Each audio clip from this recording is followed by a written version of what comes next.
नमस्ते दोस्तों, आज हम देखेंगे कि मोहम्मद साहब जब मदीना में शिफ्ट कर गए थे, उनका घर बन चुका था, मस्जिद तैयार हो चुकी थी, तो उसके बाद वहाँ पर मदीना में किस तरह की घटनाएं घटना शुरू होती हैं। इन घटनाओं को समझने के लिए आपके लिए एक शब्द समझना बड़ा ज़रूरी है। ये शब्द है मुनाफिक। इस पे मैंने एक वीडियो पहले भी बनाया है, मैं वो लिंक यहाँ डिस्क्रिप्शन में डाल दूँगा उसका, आप उसे ज़रूर देखिए। मुनाफिक का मोटा मोटा अर्थ ये है, वो वाले लोग जो अपने आप को शो करते हैं कि मुसलमान हैं लेकिन असलियत में मुसलमान नहीं होते हैं, कि जिनके मन में ईमान नहीं है, वो सिर्फ अपनी जान बचाने के लिए या झूठ बोल रहे हैं कि हम मुसलमान हैं। अरबी भाषा में एक शब्द आता है निफाक। निफाक का अर्थ है दोगलापन, कि आप अंदर कुछ और हैं और बाहर कुछ और हैं, और जिनको ये निफाक की बीमारी है या निफाक का मर्ज है, उन्हें मुनाफिक कहा जाता है इस्लाम की भाषा में। अब पैगंबर मोहम्मद साहब की जो बायोग्राफ़ी इब्न इस्हाक ने लिखी है, वो हमें इस कुछ घटनाएं बताता है जो मुनाफिकों के बारे में है। तो हम उनको आज पढ़ के देखते हैं। ये वो टाइम है जब अभी मोहम्मद बिन अब्दुल्ला को वहाँ गए हुए 1 वर्ष नहीं हुआ है, पहले ही वर्ष की घटनाएं हैं कि वहाँ पर कुछ ऐसे लोग हैं जिन्हें मुनाफिक समझा जा रहा है। तो उनके साथ क्या किया जाता है वो देखते हैं। यह है पेज नंबर 246 इब्न इस्हाक की बायोग्राफ़ी का। मुनाफिक लोग मस्जिद में इकट्ठे होकर, यहाँ ये बताया जा रहा है कि जो मुनाफिक लोग थे वो मस्जिद में आते थे, वहाँ इकट्ठे होते थे, जो मुसलमान हैं उनकी कहानियाँ सुनते थे, उनकी बातें सुनते थे और फिर उनका मजाक उड़ाया करते थे।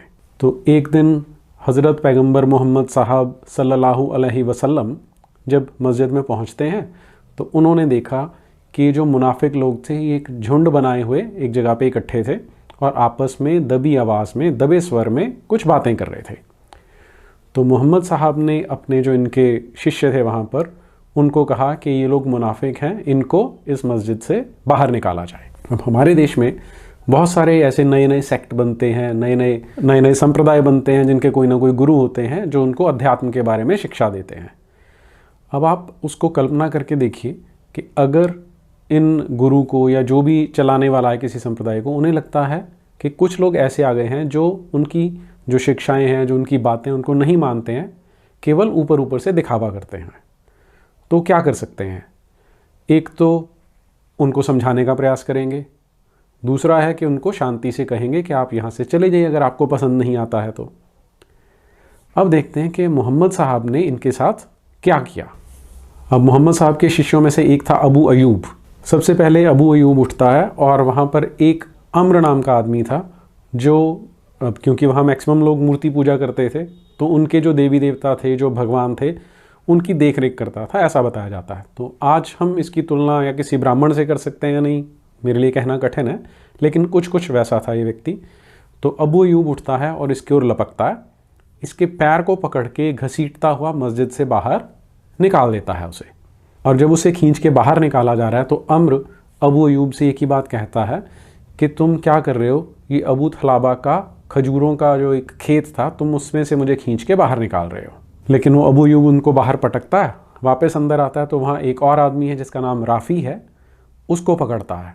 इस राफ़ी ने एक लबादा पहना हुआ है, लबादे को पकड़ के उसको खींचते हुए बाहर लेके जाता है और साथ में उसके मुँह पे कुछ थप्पड़ लगाता है और उसको बोलता है कि ए मुनाफिक, पैगंबर की मस्जिद से तू बाहर निकल जा। फिर एक और मुनाफिक है जिसका नाम जायद है, जायद की दाढ़ी थी लंबी सी, उसकी ओर लपकता है उमार नाम का मोहम्मद बिन अब्दुल्ला का शिष्य। वो उसकी दाढ़ी को पकड़ता है और खींचते हुए वहाँ से ले जाना शुरू कर देता है। तो वो चिल्लाना शुरू कर देता है कि तुम मेरी त्वचा को खींच रहे हो, तुम मेरी त्वचा उखाड़ दोगे इस तरह से। तो उमार उसको फिर भी दाढ़ी से पकड़ के खींच के बाहर ले जाता है। बाहर ले जाने के बाद उसकी छाती पे घूंसे मारता है और उसे कहता है, ए मुनाफिक, अल्लाह ने तुझसे छुटकारा पा लिया है, अल्लाह ने तेरे लिए इससे भी भयंकर सज़ा तैयार कर रखी है, इसलिए आज के बाद पैगंबर साहब की मस्जिद के पास भी मत फटकना। अब ये जितने मुनाफिक थे, इनमें एक छोटी सी उम्र का लड़का था जिसका नाम कायस था। तो मोहम्मद बिन अब्दुल्ला का एक शिष्य है अबू मोहम्मद मसूद, वो इस छोटे से लड़के को गर्दन के पीछे से पकड़ता है और धकेलते हुए मस्जिद से बाहर निकाल देता है। फिर वहाँ पर एक अब्दुल्ला नाम का व्यक्ति बैठा है, उसको जब ये हुक्म सुनाई देता है कि इन मुनाफिकों को बाहर निकालना है, तो फटाफट से खड़ा होता है और अल हरिथ नाम का वहाँ पर एक मुनाफिक है, वो उसकी ओर लपकता है। इस अल हरिथ के जो बाल थे वो बहुत लंबे लंबे थे, तो ये उसके बालों को कस के पकड़ता है, फिर उसको ज़मीन पे गिराकर वहाँ से घसीटता हुआ मस्जिद में से बाहर निकाल देता है। तो जो अल हरिथ है वो उससे कहता है कि तुम तो ये बहुत गंदा मेरे साथ बिहेव कर रहे हो, मेरे साथ बहुत गंदा व्यवहार कर रहे हो। तो वो उसको आगे से क्या उत्तर देता है, अल्लाह के दुश्मन, तेरे लिए यही व्यवहार उचित है क्योंकि अल्लाह ने तेरे लिए यही भेजा है। आज के बाद पैगंबर मोहम्मद साहब की इस मस्जिद के पास भी मत फटकना क्योंकि तुम गंदे हो। अब इसी अल हरिथ का एक भाई भी वहाँ पर उपस्थित होता है, तो एक दूसरा मोहम्मद बिन अब्दुल्ला का शिष्य उसकी ओर लपकता है और उसको पकड़ के ज़बरदस्ती बाहर निकाल के फेंक देता है और उसे कहता है, लानत है तुझ पर, तू शैतान का काम कर रहा है, तू यहाँ से बाहर निकल जा और कभी मत आना। तो इस प्रकार से हज़रत पैगंबर मोहम्मद साहब ने अपनी मस्जिद में से जो मुनाफिक लोग थे उनको बाहर निकाल दिया। पिछले लेक्चर में हमने जिहाद के बारे में थोड़ी सी बात की थी। ये जिहाद या ये जो झगड़ा है, लड़ाइयाँ हैं, वो किस तरह से आगे बढ़ती हैं उसको समझते हैं। अब ये जिहाद का या लड़ाइयों का एक वो रूप है जो मुसलमान लेखक जो हैं वो प्रस्तुत करते हैं, तो पहले आप उसको देखिए। And in the Islamic context, it means to strive against one's own evil inclination. It also means to strive to make the society better. It even includes to strive in the battlefield to fight in self-defense. Jihad also means to fight against oppression and tyranny. Jihad basically means to strive or struggle. मैं यहाँ reference ले रहा हूँ मुबारकपुरी की किताब में से, जिसका नाम है द सील्ड नेक्टर। इसका पेज नंबर 125 है। Skirmishes and provocations started to pave the way for a major confrontation between the Muslims and polytheists. अब ये कहना चाहते हैं कि छोटे मोटे झगड़े होने लगे थे, थोड़ी तू मैं होने लगी थी, जिसके कारण ऐसा लग रहा था कि मुसलमानों के बीच में और मूर्ति पूजा करने वालों के बीच में लड़ाई झगड़ा हो सकता है। फिर आगे उसका एक एग्जाम्पल देते हैं कि मदीना में एक अंसार था जिसका नाम था साद बिन मुआद, जो एक बहुत पक्का, बहुत कट्टर मुसलमान था। तो उसने मोहम्मद बिन अब्दुल्ला से कहा कि मैं उम्रा करने जाऊंगा। हमारे देश में मैक्सिमम लोग नहीं जानते हैं कि हज एक बहुत पुरानी यात्रा है, इस्लाम से पहले वहाँ पर चली आ रही थी, उसी को इस्लाम ने अडॉप्ट करके कंटिन्यू किया है।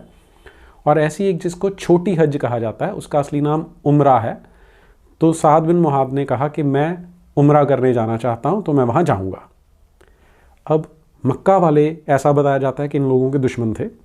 तो मक्का का एक व्यक्ति है जिसका नाम है उमैया बिन खलाफ। वो ये बोलता है कि मैं इसकी सुरक्षा करूँगा जब ये मक्का में आएगा और ये चाहे तो उम्रा कर सकता है।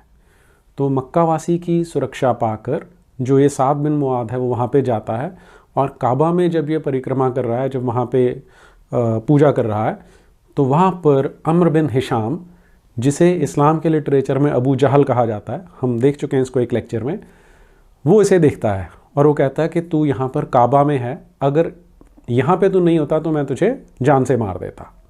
धमकी देता है उसे।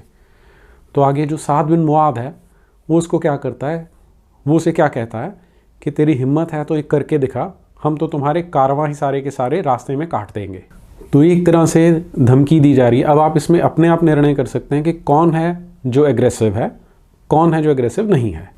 आगे सैफुर रहमान मुबारकपुरी बताते हैं, provocative actions continued and Quraysh sent the Muslims are not threatening to put them to death in their own homeland. These were not mere words, for the Prophet received information from reliable sources attesting to real intrigues. कि जो मक्का वाले थे उन्होंने लिखा हुआ note भेजा कि हम तुम्हें मारेंगे, और ये सिर्फ कोरी धमकी नहीं थी, क्योंकि मोहम्मद बिन अब्दुल्ला को पता लग गया था कि सच में ही इन पे हमला होने वाला है। और इस प्रिकैरियस जंक्चर पर, इस बड़ी नाजुक स्थिति में अल्लाह मियाँ ने अपनी एक आयत उतारी जिसमें उन्होंने कहा कि तुम अगर चाहो तो जिहाद कर सकते हो। ये है चैप्टर नंबर 22, सूरा नंबर 22 की आयत नंबर 39। जितने इतिहासकार हैं उनका मानना है कि पहली वो सूरा है जिसने जिहाद की परमिशन दी थी। तो अभी अल्लाह मियाँ ने मुसलमानों को अनुमति दे दी है कि तुम जिहाद कर सकते हो, तुम इनसे लड़ सकते हो। इन आयतों को पढ़ के देखते हैं क्या कहती हैं। 3 आयतें पढ़ रहा हूँ, सूरा नंबर 22, आयत नंबर 39, 40 और 41। जिन मुसलमानों से कुफ़ार लड़ते थे, चूँकि वे बहुत सताए गए, उस वजह से उन्हें भी जिहाद की इजाज़त दे दी गई है, और अल्लाह तो उन लोगों की मदद पर यकीनन कादिर वतवाना है।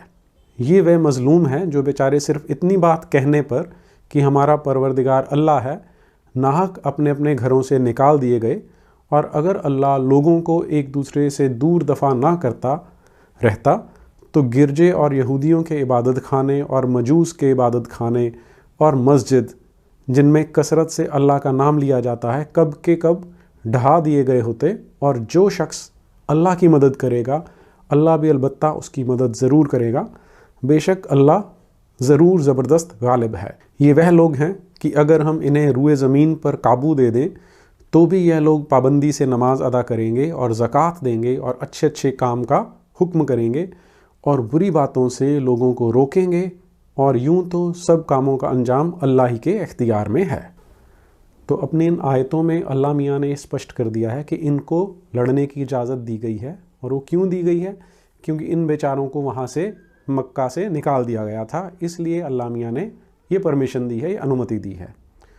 और अगर नहीं देते तो यहाँ पर ये जो अलग अलग नाम आ रहे हैं, मजूस के इबादत खाने, मजूस यानी जो आतिश परस्त जिन्हें बोलते हैं इस्लाम में, या ज़ोरास्ट्रियन बोलते हैं, इनके बारे में जो हिस्टोरियंस हैं अलग अलग बातें बताते हैं कि जो अलग अलग लोगों के, क्रिश्चियंस के, यहूदियों के, मूर्ति पूजा करने वालों के, या ज़ोरास्ट्रियंस के जो इबादत खाने थे, जो उनके मंदिर थे, वो कब के ढह गए होते। अब इस बात की पुष्टि इब्न कथीर भी करता है। वो अपनी जो उनकी तफसीर है उसके पेज नंबर 85 पे यही चीज़ स्पष्ट कर रहा है कि ये पहली आयत है जिसने जिहाद की परमिशन दी थी। तो जो जिहाद है वो अल्लाह मियाँ की ओर से ही ग्रांट किया गया है, दिया गया है। अब आप इसको ऐसे समझ के देखिए कि 13 साल मक्का में कोशिश करने के बाद जब ये मदीना आते हैं तो यहाँ पर इनके पास बहुत सारे लोग हैं जो लड़ने भिड़ने के लिए तैयार हैं, और अब अल्लाह मियाँ ने इनको परमिशन भी दे दिया लड़ने की। तो जब ये 7 महीने हो चुके थे इनको रहते हुए, घर बन गए हैं, मस्जिद बन चुकी है, अब पहला जो जिहाद के लिए एक्सपेडिशन निकलता है, इनको गज़व कहते हैं। जो अरबी भाषा उसमें उसको गज़व कहा जाता है, लेकिन इनको इंग्लिश में रेड्स बोलते हैं। कि इन्होंने कोशिश अब ये करनी थी कि मक्का से जो कारवां चलेंगे, जो उत्तर की ओर जाते थे, तो रास्ते में मदीना पड़ने वाला है, तो वहाँ पर इन कारवाओं को लूटा जा सकता है, इन पर हमला किया जा सकता है। विलियम मुयर हमें बताते हैं 7 महीने में मस्जिद और घर बनने के बाद मोहम्मद ने अपने चाचा हमज़ा को 30 मुहाजिरों के साथ कुरैशियों के एक कारवां पर हमला करने के लिए भेजा। इस कारवां में 300 कुरैशी थे। इनका नेता था अम्र बिन हिशाम, जिसे अबू जहल कहा जाता है। इस अवसर पर जब दोनों आमने सामने हुए तो बनु जुहैना का मुखिया मजदी बिन अम्र बीच में आ गया। उसने बीच बचाव करा के इस लड़ाई को टाल दिया।